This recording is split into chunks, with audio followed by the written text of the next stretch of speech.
ये कहानी एक ऐसे साइको टीचर की है जो स्कूल में लड़कियों को नहाते हुए देखता था और वो भटाभट का ऐसा दीवाना हो जाता है कि वो पूरे स्कूल को पेल देता है। यहाँ तक कि वो प्रिंसिपल को भी नहीं छोड़ता और बचपन से ही ठरकी था। तो चलिए देखते हैं ये क्या क्या कांड करता है। कहानी की शुरुआत में एक डॉक्टर अपने बेटे के बारे में एक औरत को बताता है कि मेरा बेटा ना ही पागल है और ना ही बीमार है, उसे बस मुट्ठ मारने का चस्का चढ़ा हुआ है, इसलिए उसने मुझे भी फेल कर रखा है, इसीलिए वो बाकी बच्चों से बिल्कुल अलग है। आपको इसका अच्छे से ख्याल रखना होगा। ये सुन वो औरत मन ही मन मुस्कुरा जाती है। क्या मुट्ठ मारता है यार, अपने बाप को भी धूल चटा दी। और फिर वो औरत डॉक्टर की हाँ में हाँ मिला के उसे घर भेज देती है। उधर ये चिमकांडी अलग ही कांड कर रहा था। वो एक दूरबीन से ऐसा क्या देख रहा था और साथ में मुस्कुरा भी रहा है लौंडा। पहले तो मुझे लगा ये चांद तारों को देख रहा होगा, लेकिन नहीं, ये तो सामने वाले फ्लैट में एक लड़की को कपड़े चेंज करते हुए देख रहा था और साथ में उसके पपीतों को देखकर भी मजे ले रहा था। वैसे इसके बाप ने इसकी कम तारीफ करी है, ये तो बहुत हरामी निकला। इसका मन करे तो ये अंगूरों को आम बना दे, दुकान को गोदाम बना दे।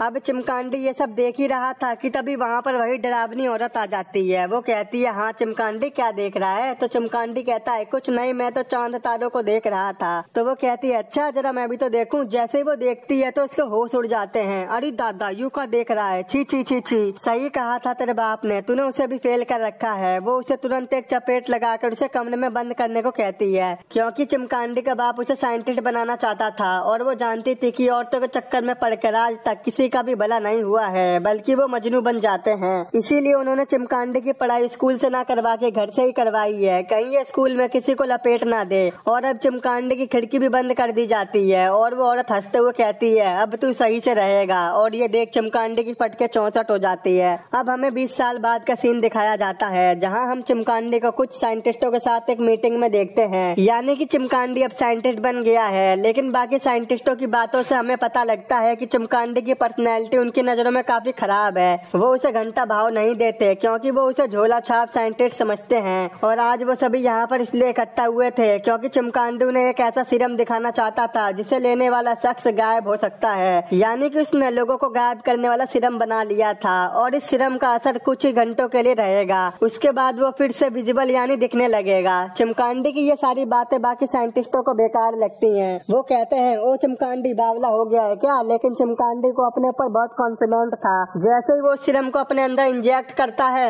तो वो गायब नहीं होता, बल्कि मुझे लगता है कि ये जबी से बावली गेंद हो जाता है, इसकी बुद्धि भ्रष्ट हो जाती है। अबे तेरी बहन का लग गई हो, मेरा सर फटा जा रहा है। ये देख सभी साइंटिस्ट एक एक करके चिमकांडी का मजाक उड़ाने लगते हैं। ये होगा गायब साला चिमकांडी, आज तक इसने एक कागज भी गायब नहीं किया है और ये लोगों को गायब करेगा। ये सब सुनकर चिमकांडी का दिमाग घूम जाता है और वो बावली गेंद की तरह सभी पर हमला कर देता है। कुछ साइंटिस्ट अपनी जान बचाकर वहाँ से भाग जाते हैं, लेकिन 4 साइंटिस्ट वहीं पर रह जाते हैं, जिनमें 2 वही फीमेल थी जो चिमकांडी की दबा के बेइज्जती कर रही थी। इसके बाद चिमकांडी उन चारों को बहुत बुरी तरह से मार डालता है। अगले सीन में हम एक न्यूज रिपोर्टर को देखते हैं जो बताती है कि चिमकांडी ने अपने ही ग्रुप के 4 साइंटिस्टों की जान ले ली है, लेकिन एंड में उसे पकड़ लिया जाता है और कोर्ट में जज ने उसे फांसी की सजा नहीं सुनाई, क्योंकि डॉक्टर के अकॉर्डिंग चिमकांडी पागल हो गया है और पागलों को फांसी की सजा नहीं मिलती, इसीलिए उसे पागल खाने में डाल दिया जाता है। ये जो न्यूज रिपोर्टर चिमकांडी की बातें कर रही है ना, एंड में चिमकांडी इसका लाइव ढोल बजाएगा। अब 1 महीने बाद हम चिमकांडी को पागल खाने में देखते हैं, जहाँ से वो पागलों वाली ड्रेस पहनकर भागने की कोशिश कर रहा था, पर थोड़ी देर में वो गार्ड को चकमा देकर वहाँ से भाग जाता है। लेकिन अभी भी गार्ड चिमकांडी के पीछे कुत्तों के साथ पड़े हुए थे, पर चिमकांडी अपना दिमाग लगाकर उनसे पीछा छुड़ा लेता है। अब चिमकांडी को पागल खाने से भागे हुए काफी दिन हो जाते हैं। इसके बाद हम एक स्कूल में कुछ बच्चों को देखते हैं जो कि बहुत हरामी होते हैं। ये साले स्कूल में ही भटाभट करते हैं और नहाते हैं, चुम्मा चाटी करते हैं। इस टाइम स्कूल में इतने ही बच्चे होते हैं क्योंकि इनकी क्लास समर वेकेशन में भी लग रही थी, क्योंकि ये सारे बच्चे पढ़ाई में झांट बाय तेरा थे। इन्हें पढ़ाई से ज्यादा ठुकाई में मजा आता है। वैसे सभी को आता है। मूवी पसंद आ रही हो तो एक लाइक जरूर कर देना। क्लास शुरू होने से पहले इनके पास इनकी प्रिंसिपल आती है जो एकदम माल होती है। इसका हार देख लो, सीधे लाइनों पर है और ये खुद ही बच्चों से भटाभट करवाएगी। फिर वो सभी बच्चों को बताती है कि तुम्हारे पुराने फिजिक्स टीचर की मौत सैंडविच खाकर हो गई है, इसलिए आगे की क्लास हमारे नए टीचर डॉक्टर चिमकांडी लेंगे। क्लास में आते ही चिमकांडी की ठरक जाग जाती है। वो क्लास की सबसे खूबसूरत लड़की टिक्की से इजी सा क्वेश्चन पूछता है कि फिजिक्स के 4 बेसिक प्रिंसिपल के नाम बताओ, लेकिन ये पूरी क्लास ही झोला छाप थी, किसी को कुछ घंटा पता नहीं होता। तो चिमकांडी बताता है motion, force, matter colour, energy, ये सब है। यहीं से चिमकांडी उन लड़कियों का दीवाना हो जाता है। क्लास के बाद सभी लड़कियां चेयरअप करने की प्रैक्टिस कर रही थी और चिमकांडी उन लड़कियों को उछलते हुए देख अपनी आंखों को सेक रहा था। उसका मन तो कर रहा था कि अभी उनका ढोल बजा दे। वहीं पर हम देखते हैं कि फाडू और लाना दोनों रिलेशनशिप में हैं और उन दोनों को जहां भी मौका मिलता था वो वहीं पर भटाभट करने लग जाते थे। अब लाना जब शावर लेने जा रही थी तब उसकी टक्कर हेनरी नाम के पियोन से हो जाती है। अब हेनरी तो बेचारा गूंगा होता है तो वो कुछ बोल नहीं पाता और फाडू से गालियां देकर वहां से निकल जाता है। जब सारी लड़कियां वॉशरूम में नहा रही होती हैं तो फाडू वापस से बास्केटबॉल कोर्ट में आकर एयर डक्ट वाली विंडो से सभी लड़कियों को नहाते हुए देखता है और गाना गाता है, चलती जवानी तेरी चाल मस्तानी, तूने कदर नहीं जानी जानी जानी। तभी वहीं चिमकांडी भी फाडू को ये सब करते हुए देख लेता है और मन में सोचता है ये साला गाना गाते हुए क्या देख रहा है। फाडू के जाते ही चिमकांडी भी उन लड़कियों को नहाते हुए देख के अपनी आंखें सेक रहा था। साली इतनी लौंडिया तो मैंने अपने बचपन में नहीं देखी थी, आज जाके 10 बार हाथ गाड़ी चलाऊंगा। कि तभी वहाँ पर प्रिंसिपल आ जाती है तो वो कहती है, हाँ चिमकांडी क्या देख रहा है। फिर वो बहाना बनाकर बोलता है, मेरा पेन नीचे गिर गया था, मैं उसे ही उठा रहा था। तो प्रिंसिपल कहती है, चिमकांडी फिजिक्स की क्लास पर ध्यान दे लो, बायोलॉजी की क्लास में मत घुसो, वो मैं पढ़ाती हूँ। और फिर चिमकांडी सर झुकाकर वहाँ से चला जाता है। अब रात में हम चिमकांडी को उसके रूम में देखते हैं जहाँ पर वो अपने गायब होने वाले सिरम पर काम कर रहा था, लेकिन उसे सफलता हाथ नहीं लगती। वो दिन में स्टूडेंट को फिजिक्स की क्लास दिया करता और रात में घर आकर अपने एक्सपेरिमेंट पर काम करता, लेकिन इतनी मेहनत के बावजूद भी वो इस सिरम को तैयार नहीं कर पाता। पर एक दिन उसकी मेहनत रंग ले आती है। जैसे ही वो एक खरगोश पर अपना इंजेक्शन लगाता है वो तुरंत गायब हो जाता है। ये सब देखकर चिमकांडी बहुत खुश होता है। फिर वो उस सिरम को अपने ऊपर भी इस्तेमाल करता है, जिसके बाद वो भी गायब हो जाता है। अब चिमकांडी की हंसी का कोई ठिकाना नहीं होता, वो हंसते हंसते वहीं अपने रूम में सो जाता है। जब उसकी नींद खुलती है तो हम देख पाते हैं कि वो विजिबल हो चुका है। उसी रात चिमकांडी ने सपनों में अपनी सभी स्टूडेंट को वॉशरूम में नहाते हुए देखा और उसे लगता है कि वो सारी लड़कियां उसे भी अपने साथ नहाने के लिए बुला रही हैं। उसी रात चिमकांडी टिक्की के कमरे में जाकर धीरे धीरे कपड़े उतारकर टिक्की के संतरों को जी भर के देख रहा था। अब सपनों में मजे लेकर चिमकांडी स्कूल आता है जहाँ क्लास शुरू होने से पहले उसके पास टिक्की आई थी और वो चिमकांडी को सेड्यूस करते हुए उसे उसके नंबर बढ़ाने को कहती है, लेकिन चिमकांडी ऐसा नहीं करता। तभी क्लास की बेल बज जाती है और सब क्लास में आ जाते हैं। अब आज चिमकांडी ने सरप्राइज टेस्ट लेने का प्लान बनाया था, लेकिन किसी भी बच्चे को चिमकांडी के सवालों का जवाब पता ही नहीं था और वो उल्टा चिमकांडी का मजाक बनाकर उस पर हंसने लगते हैं। ये सब देखकर चिमकांडी उन सभी के टेस्ट पेपर को लेकर उनको फेल कर देता है। तभी प्रिंसिपल बोबा को अपने कैबिन में बुलाती है। वो कहती है, बोबा तेरे नंबर बहुत बेकार हैं और तुझे दोबारा इसी क्लास को पढ़ना होगा। ये सब सुनकर बोबा की फट जाती है क्योंकि उसे भी कॉलेज में जाकर मौज मस्ती करनी थी। लेकिन तभी प्रिंसिपल बोबा को एक ऑफर देती है, अगर तू मुझे खुश कर देगा तो मैं तुझे पास कर दूंगी और तू कॉलेज भी चला जाएगा। ये सब सुन बोबा समझ जाता है कि मैडम क्या चाहती हैं और वो उनसे भटाभट करने लग जाता है और फिर प्रिंसिपल उसे पास कर देती है। उधर जब सारी लड़कियां वॉशरूम में नहा रही थी तो चिमकांडी उन्हें गायब होकर देख रहा था और जब उसे बर्दाश्त नहीं होता तो वो लाना के पिछोंडे पर एक चांटा मारता है।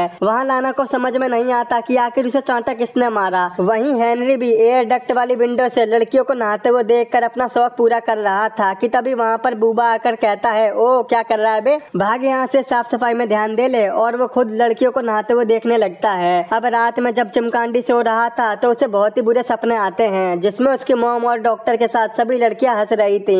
अगले दिन हम देखते हैं कि स्कूल में सभी बच्चे अपनी पढ़ाई पर ध्यान देने लगे थे, लेकिन क्लास के बाद प्रिंसिपल चिमकांडी को अपने कैबिन में बुलाती है। जब प्रिंसिपल को पता चलता है कि चिमकांडी की ना ही कोई वाइफ है और ना ही कोई गर्लफ्रेंड है तो वो उसे बताती है कि वो दोनों एक दूसरे की जरूरतों को पूरा कर सकते हैं। इसी बातचीत के दौरान प्रिंसिपल चिमकांडी के सामने आ जाती है, पर उसे देखकर चिमकांडी को गलत लगता है तो वो वहाँ से जाने लगता है। लेकिन तभी प्रिंसिपल उसे सीरम इंजेक्ट करने वाला इंजेक्शन दिखाती है। प्रिंसिपल को लग रहा था कि चिमकांडी ड्रग्स लेता है और वो उसे ये सब बताकर ब्लैकमेल कर रही थी कि अगर उसने मौत के कुएं से पानी नहीं पिया तो वो उसे कहीं का नहीं छोड़ेगी। ये सुनकर चिमकांडी उससे किस करने लग जाता है और फिर एक चाकू से उसका मर्डर कर देता है और वो पूरा बावली गेंड हो जाता है और वो वापस से इनविजिबल होने वाला सीरम लेकर कैफेटेरिया में आता है जहाँ बूबा और बेटी दोनों चुम्मा चाटी कर रहे होते हैं। बल्कि उन दोनों ने थोड़ी देर पहले ही न्यूज में सुना था कि डॉक्टर चिमकांडी नाम का एक पागल साइंटिस्ट जेल से फरार हो गया है, लेकिन इनको घंटा फर्क नहीं पड़ता। ये दोनों रेडियो बंद करके फिर से किस करने लगते हैं। तभी चिमकांडी गायब होकर वहाँ पर आता है और बूबा के मुंह में बड़ा सा ब्रेड डालकर उसे मार डालता है।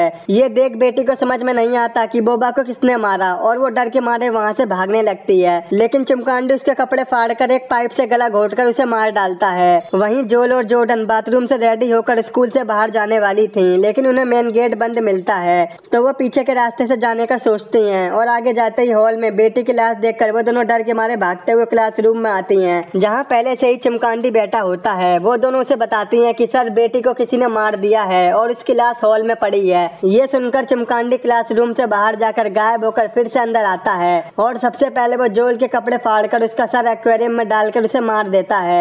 अब बारी आती है जॉर्डन की, तो चिमकांडी उसे भी गला घोटकर मार डालता है। दूसरी ओर टिकी हंटर को बाय बोलकर बाथरूम में चली जाती है, जहाँ पहले से ही चिमकांडी गायब होकर खड़ा होता है और वो टिकी को इलेक्ट्रिक शॉक देकर मार देता है। अब टिकी की आवाज सुनकर हंटर भी वॉशरूम में आता है, जहाँ उसे टिकी की डेड बॉडी मिलती है। ये देखकर उसकी फट जाती है। तभी चिमकांडी हंटर पर मुक्के बरसाना शुरू कर देता है, तो हंटर डर के मारे वहाँ से भागने की कोशिश करता है, लेकिन मेन गेट तो बंद होता है, इसीलिए वो चिमकांडी से बचते हुए छत पर आता है, जहाँ से चिमकांडी उसे छत से नीचे गिराकर मार डालता है। वहीं स्कूल में अभी भी फाड़ू और लाना आस्कीबाजी कर रहे थे। वहीं लाना कहती है कि अगर हमें प्रिंसिपल ने पकड़ लिया तो वो हमें स्कूल से सस्पेंड कर देगी, लेकिन फाड़ू को रिस्क उठाने में मजा आता है। वो कहता है डर के आगे जीत है, इसलिए वो दोनों मिलकर वहीं पर भटाभट कर रहे थे। वहीं पियोन हेनरी को प्रिंसिपल की डेड बॉडी मिल जाती है, तो वो पुलिस को कॉल करने की कोशिश करता है, लेकिन गूंगे होने की वजह से वो कुछ बोल ही नहीं पाता और रोते और चिल्लाते वहाँ से भाग जाता है। इधर फाड़ू और लाना को टिकी की डेड बॉडी वॉशरूम में मिलती है, जिससे वो दोनों फुल सेट हो जाते हैं